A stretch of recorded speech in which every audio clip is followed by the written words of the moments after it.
What's up, everybody? Welcome to the podcast, the New West Order podcast, with your host, Tony P.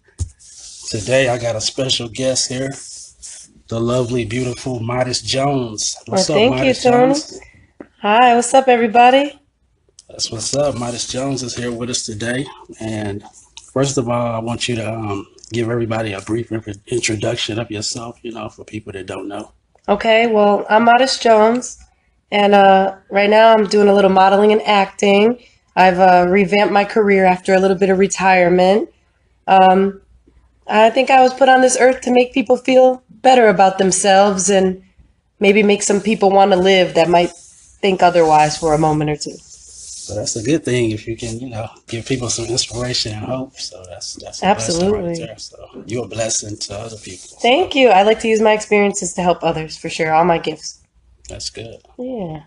So one thing I wanted to start with is, a lot of people may or may not know, but you're a college educator, right? Yeah, I have a bachelor's degree.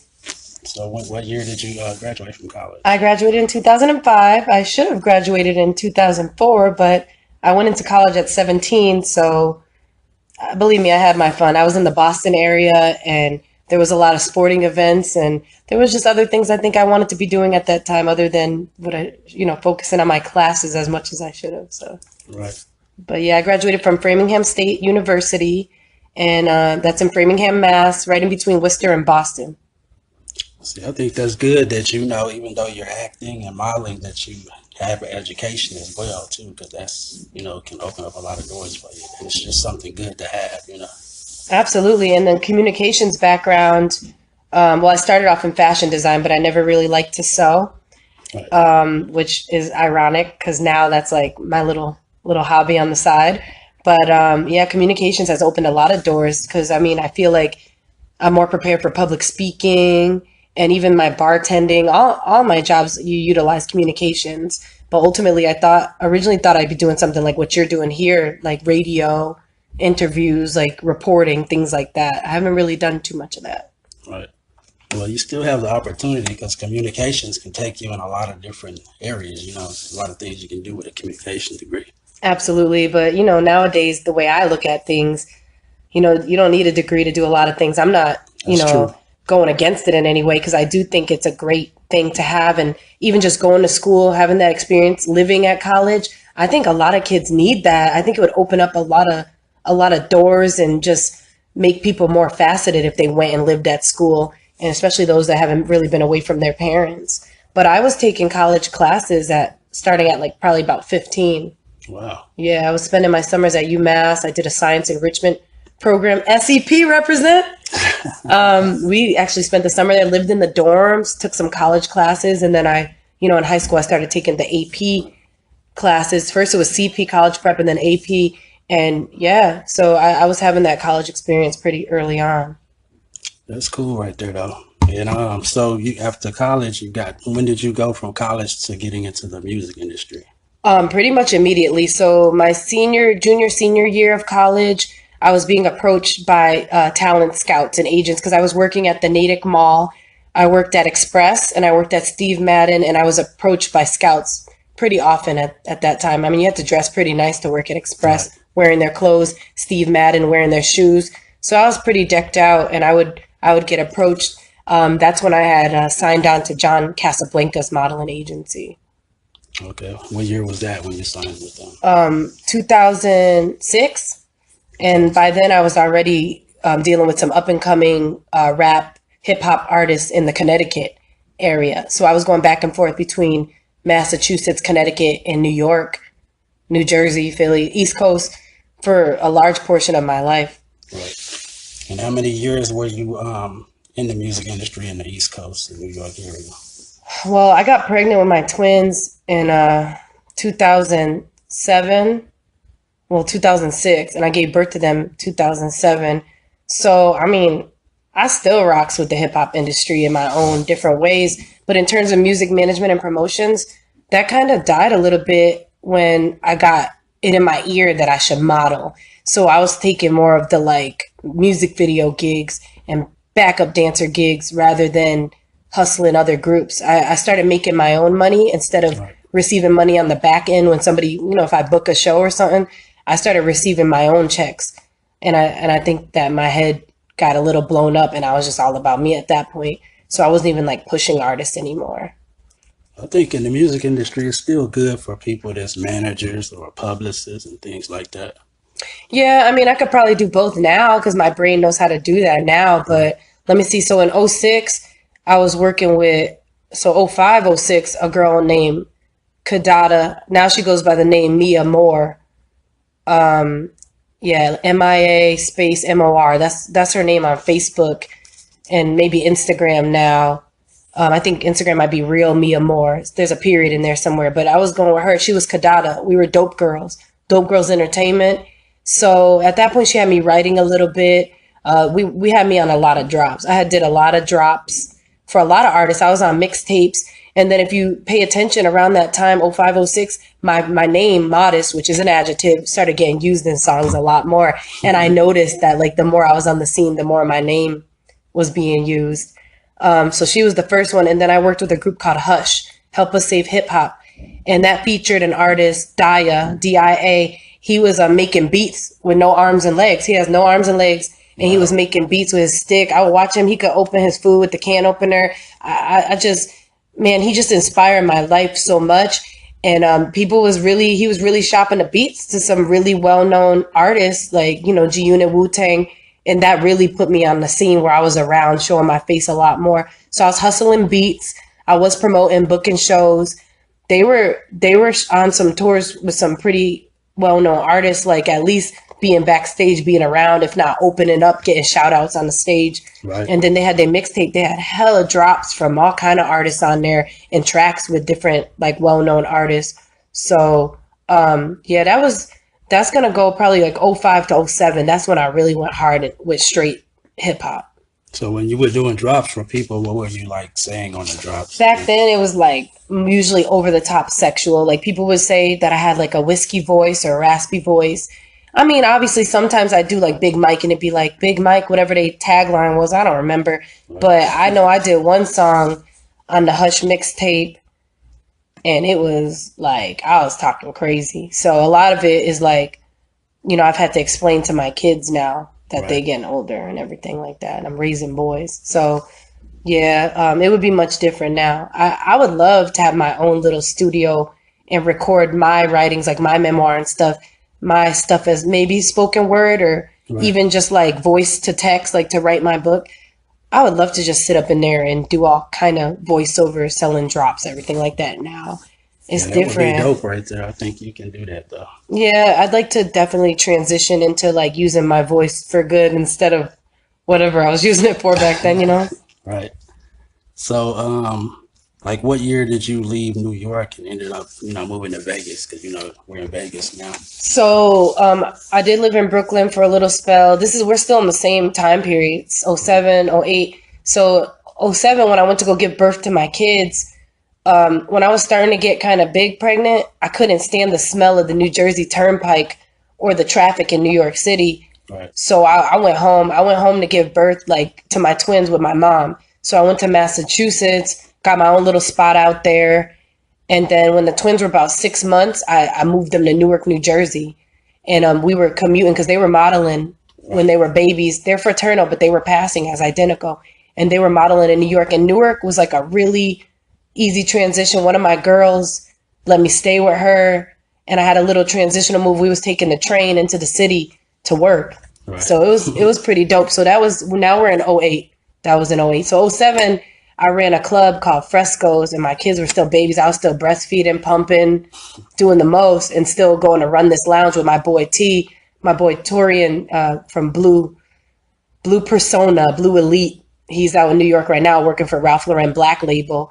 But me and T, we had our own little radio show, Lamar and Estella, our middle names. We was going back and forth at each other and we was running that club Frescoes, which was like Studio 54. I heard of that show, but I didn't know you were like a host on there or whatever.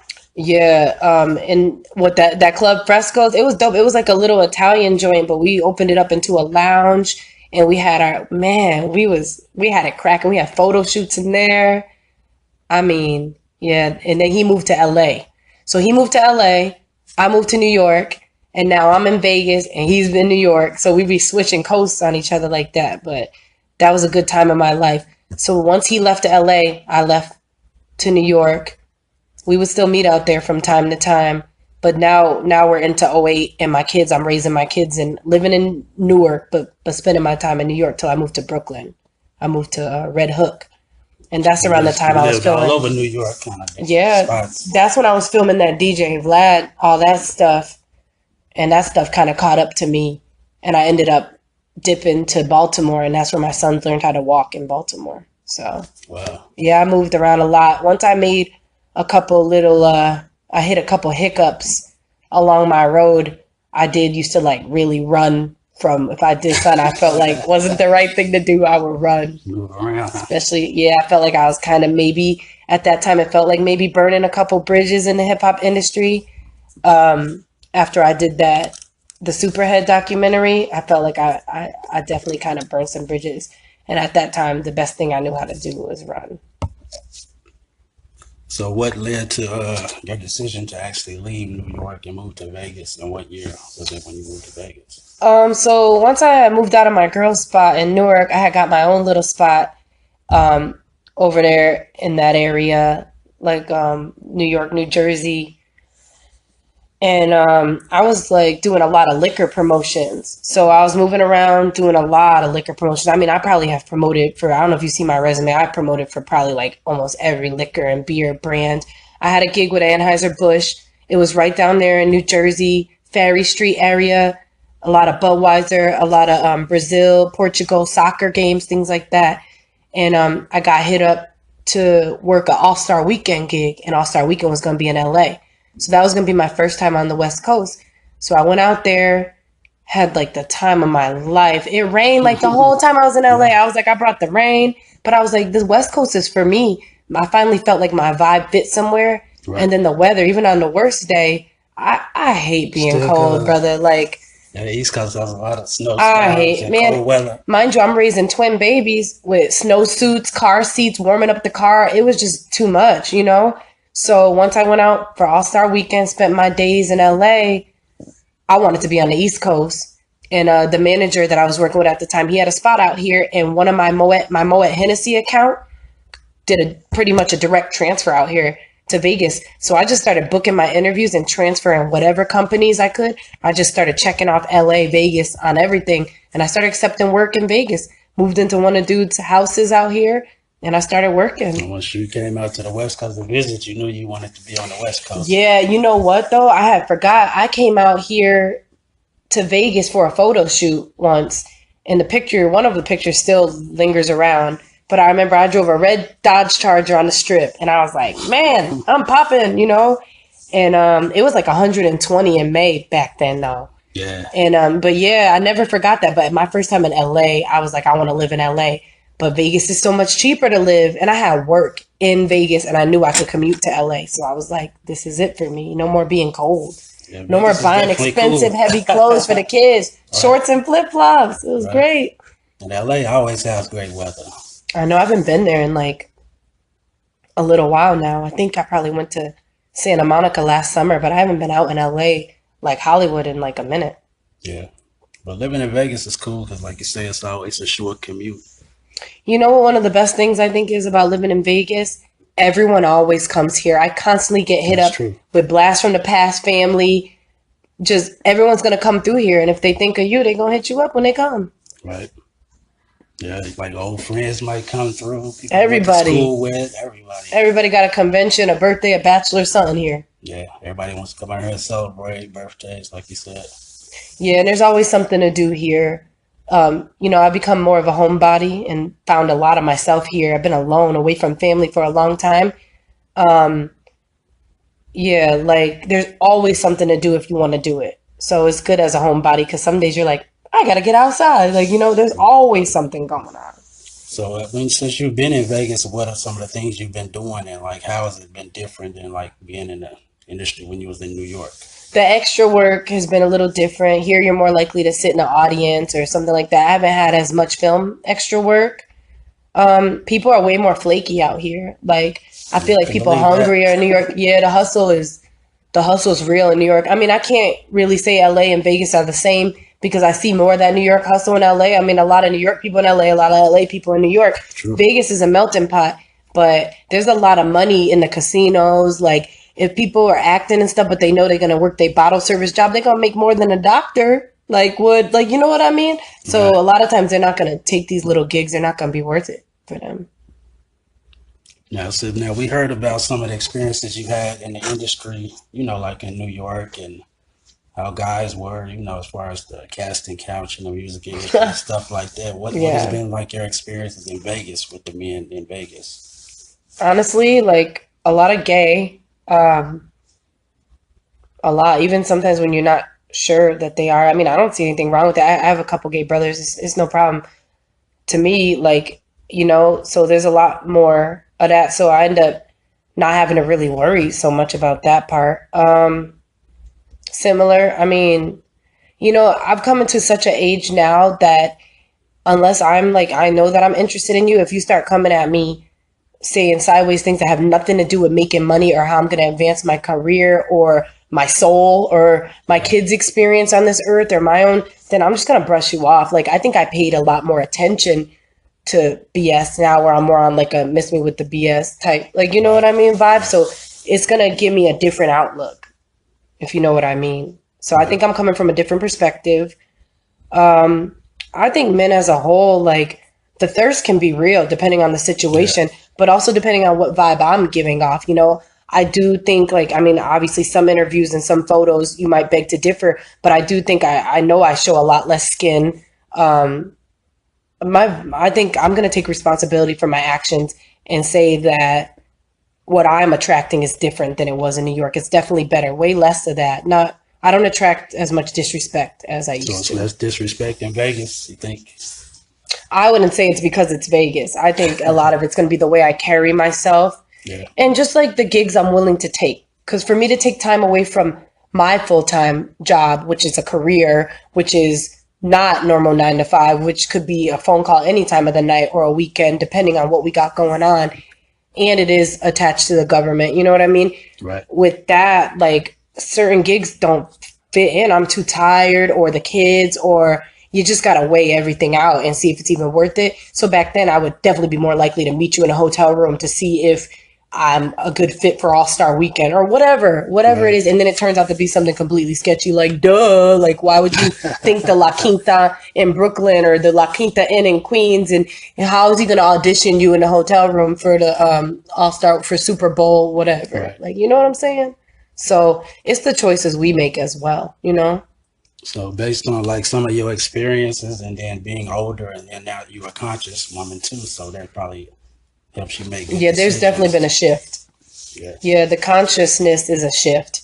Not really even fully knowing what people meant by being a conscious woman. I know what it means to be conscious, but yeah, there's been a shift for sure. Like, even just the fact that everyone's addressing each other as queens, I know that that's something I'm attracting to my experience, or kings. Like, I'm doing something right here, Right. you know? And I know you got plans as far as future plans with more acting and going to LA and stuff like that. Like, how do you plan on dealing with the casting couch situation in the future? Well, Like, it's when it crazy because comes up? everything's on straight blast now. I had all these ideas that I never put out about talking about that casting couch. So I do know that even especially as Black people, we always got to work a little harder. But now you really got to work. A lot of times they're not gonna just give it to you because you're cute. I mean, I do Right. still get typecasted that people pick me because of how I look and they haven't even seen what I've done. I mean, I'm completely brand new. I've done extra work. I haven't had any SAG or speaking roles yet. I mean, on independent stuff or documentary, but nothing like that's been union. Right. So I do tend to get cast on looks, but now I'm acting schools and things like that. I feel like people come at you different when they know that you're training at your craft. Like I've taken workshops, now I'm in class. I got my kids in the classes. So that's different. You know what I mean? LA is definitely still a dream. It's expensive. Yeah, I mean, it is. my comfort level, I would love to have something in New York and something in LA. But I mean, for me right now, I don't even want to speak into existence what I was going to say. I'm just going to say I see it in my future at some point.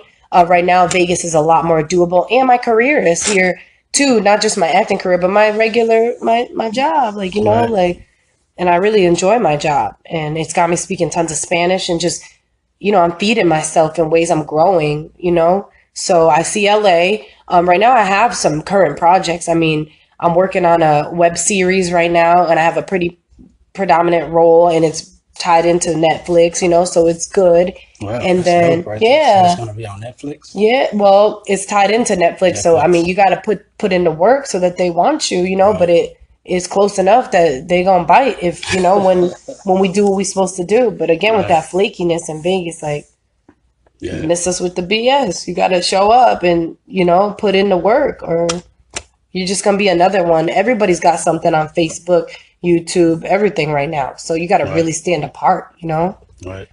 And then on the West Coast, you know, Vegas and LA, there's a lot of attractive women, so it's a lot of competition Absolutely. out there, you know. And I don't even think about things like that. I know that we all bring something special to the table. I do like to create my own style for clothing, actually Right. create clothing. And then this is me. I'm giving you the raw, like this is me. I threw the okay, I barely did my hair today, but I thank God every day that I've been blessed enough to feel comfortable enough with the way I look in the raw. Like I'm just who I am. Like this is my natural hair at this point in my life. I don't wear makeup. You've all seen me like that. I Right. know we know I can do it, and I mean I get a lot of good gigs just because they know they can do it to me, or they think they can do it to me if they wanted to, and they could change my appearance. But I keep it pretty natural, so I'm coming at you right here. So I feel really good about that. But I am exercising a lot more right now, trying to get things in shape and get tight, no excuses, but the way I want to look.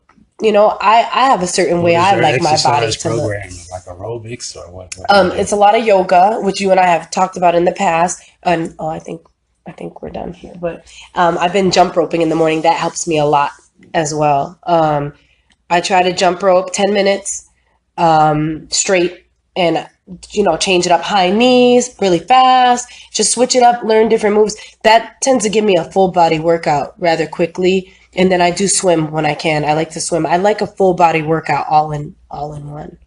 Okay. But yoga, very relaxing. I usually do fall asleep, gonna be honest. And I like Pilates, so if I get into a yoga position I might hold it there for like you know 10 seconds, 3 reps of 10, and then I do see a difference in my body doing that. Okay, that's cool. Like as far as like when acting roles that you want to take in the future, are there type of roles that you won't do, or you won't do like a love making scene, or what's I'm willing to listen and understand what the compensation would be, and I'm willing to get as much information about the role as possible, and then that's going to be something I have to take home and do with me and God, and remember that my children are going to see this as well. that's true. I do consider myself to be very open minded. Excuse me. But yeah, it would just depend. I mean, I can't just tell you straight off the bat. No, it would depend. It depends what the greater good is. You know, what's the reason why that seems necessary in a film, and then maybe even have a discussion with the director and see if there's some way to make it fit my comfort zone a little more. You want to go outside your comfort zone, but you got to remember that God's always listening and watching, and He always knows your intentions. So for Right. me, I'm trying to wash this soul as clean as I can before it's time for me to leave this earth. You know. That's a good attitude to have, though. I respect that a lot, though. Thank you. And we know you said you do design fashion. What are some of your upcoming plans with I'm that? choking. That's it. Right now, thank you. Right now, I've been doing a lot of the patches. I get a lot of requests for jackets or suits, like jean suits and stuff with the patches. Excuse me, I'm sorry. Like the iron-on patches. But I got some stuff in the mix. I'm gonna show you better than I could tell you. Let me leave it at that because I can't give away all my ideas. You know, I just started my Modest Jones LLC, That's true. newly formed. So I gotta show you better than I could tell you. How about that? Right. What would you say is some of the valuable lessons that you've learned in your whole career in the entertainment industry and acting and modeling and everything? I'm gonna put it to you for all of life, and even like what I instill in my kids, and what I tell people when they say if there's anything I wish I knew. 2 ears, one mouth, for sure, for sure. That one, man. Sometimes if I could just get myself to shut up. So I make sure I try. I'm not always successful at this. I'm still a human. I try to stop and think before I speak and before I act at this point. Really think things through, talk to the Lord about it, even get to the point of opening up a Bible and see what that page brings me to, you know? Right. So that's good right there, though. And like, what would you say is like some of your personal goals that you want to do as far as that outside of just entertainment? Go to heaven when I die. So I work towards that every day. Give my kids a good experience and leave them a legacy. Make sure they know how to pick up where I left off and chase their dreams. Personal goals to do for others, to learn how to love the way God loves me. You know, yeah, yeah. I mean, it's really that simple. I want to clean up the earth, clean up life, clean up my soul in the best way I can. Every day, I want to work towards that at least. Right. And one thing I was gonna say is like I hope that like in the future that you'll be blessed to meet really good people as far as like in the entertainment And there are industry, good people. Don't get me wrong. I've met good people too. people that love God, and more women because there are a lot of women in the industry too. Well, for me, from a personal perspective, it just got to a point where I had to make a choice. And I don't know if that's just the way it is or if that's just what I went through. But I got to a point where I had to make a choice. And I chose to be the best version of myself and take care of my kids. And of course, I still slip up. I'm not perfect. But I'd rather not sell out for the money and Right. have to repent later and then do it again. Or I don't, how does that That's why I work, you want you to know? meet good people, like because there's a lot of female directors out there, stuff like that. Because I a lot do. of I try guys to are go trying to for take advantage of I women try to go for sometimes. female photographers and stuff at this point. I'll be honest with you. It's just easier. But yeah, I'd like to keep working on what I'm attracting. I like to take accountability for my own part that I play in everything. So yeah, I'd like to continue to attract conscious people with good intentions, people Right. that love themselves, that love God, or at least some kind of higher power creator, you know? Right. Because like I said, a lot of men sometimes they be trying to take advantage of women like that. Yeah, I mean, I don't know. I just try not to even focus my attention on that. I just trust my spirit of discernment at this point in my life. Like I try to trust my gut, if you will, like and just try to avoid situations that won't benefit us or you know what I mean? Right. There's people that are like good for you and people that just aren't. And I That's try true. to just like, yeah, surround myself with that people that are in a place where I'd like to be or I think that you attract certain people into your experience when you're ready for each other. There's a reason and season for everybody. So Right. Now, how people do can you be a deal? blessing or a lesson, right? That's true. Now, how do you deal with people that like keep bringing up your past or they saw your videos from Vlad TV and the sex talk and stuff like that? I mean, I had to go over it with my kids at this point. So usually once I let people know, I've had to have this conversation with my children, so it does open up a different perspective You for that's people. probably the most important people Oh yeah, to like I talk had to an ex about. that found my kids looking at that stuff. It was really embarrassing. I had to explain like what time it was in my life and why I felt like it was necessary. But I mean, to be completely honest with you, a lot of my views, like I mean, I am who I am. A lot of Right. my views, some of my views may have not changed. I mean, we'd have to take it case by case. But the difference is a lot of things I just keep completely private now. Like it's not Yeah. for everyone to, you know what I mean? Because To I know. mean, it costs a decent amount of money to clean up your media persona. Then you have to reach out to people, ask them to remove things, and you know what? I'd rather just like walk the walk that I want to be. And I'm not gonna promise you I'll never slip up, or somebody won't ask me a question, or I won't take a job where we'll look at it later and be like, "Well, that just went off the course." But I do try to think first, and that should help. And I mean, I'm not gonna lie. There's been times where I just pretended it wasn't me, and people obviously don't believe me. But it's like you create your own reality. So I'm like, nope, she really does. She kind of looks like no, she doesn't look like me. Like so. You could play with it. If you can't laugh at yourself, then I mean, where's the fun in that? Right. Well, I got a few more questions for you. I was gonna ask you like, what is like as far as being a woman on social media? Because I hear most women say that they get crazy stuff in their DMs. What are your DMs like? Honestly, again, I'm going to turn my attention away from stuff that does not suit me So it's pretty easy. I love swipe delete. I delete all kind of things. Some things you probably wouldn't even understand why, but I just don't want to see certain things on my phone. So if I don't want to see it, it's gotta go. Um, I don't know. I just don't pay it any attention because you just feed it. But I've gotten things that I show my friends or my boss and we'll laugh about it but I'm not going to respond to something disrespectful. And if you're grossing me out, even on your post, I'm going to remove you as a friend. So, I mean, I choose in each moment what I want to experience. So some things I can't control, but if I can control it, I will, believe me. All right. So if a guy says something I crazy, don't know, dude. they're going to get blocked. Huh? It just depends on what you think is crazy. You choose how you want to be treated. I mean, if they send some nude pictures or something like that. Not for a long time. I haven't seen anything like that for a long time. And when I see it, I will That's delete that, 'cause them, a lot of women, they get that constantly. Well, I mean, I don't have my butt cheeks spread open on Instagram either. Like, as you Right. see, I've gotten a lot more conservative. It's a lot of pictures of my kids because most of my family is on the East Coast. They do want to see the kids. That's how I spend the majority of my time. True. I'm not saying that everyone that takes those type of pictures deserves that or anything like that. It's just, I'm not even really necessarily inviting it. And that's not to say that somebody won't send something just because of this, but I'm not. And once you see me and you learn me, you read my quotes, you probably know I'm not going to pay attention to that crap. And it's not going to offer you any chance with me because I want to date the person who my sons could potentially become, or that's who they're going to see every day. There's been no man in my household. So whatever one I bring, that's the one they're going to become. Like, I mean, Right. yeah, they'll be their own self, but you know what I mean. Energy's powerful and it'll rub off somewhere. That's true. I think I probably got one last question. This is kind of like Make it a count now. Make it a good one. finish the sentence. Okay. Like, I'm the happiest when.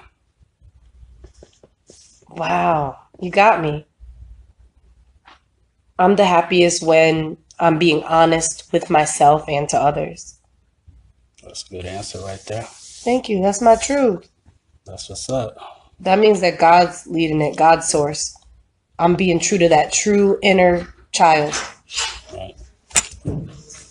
What would you like to give out your social media and website Modest information? Jones, hashtag Modest Jones, / Modest Jones / Modest Jones, Instagram.com / Modest Jones, Facebook.com / Modest Jones. Search me, Modest Jones. ModestJones.com too. ModestJones.com. Can't forget that one. Thank you, All right. y'all. God bless you. Thank you, Modest. Thank you, Tony. God bless you.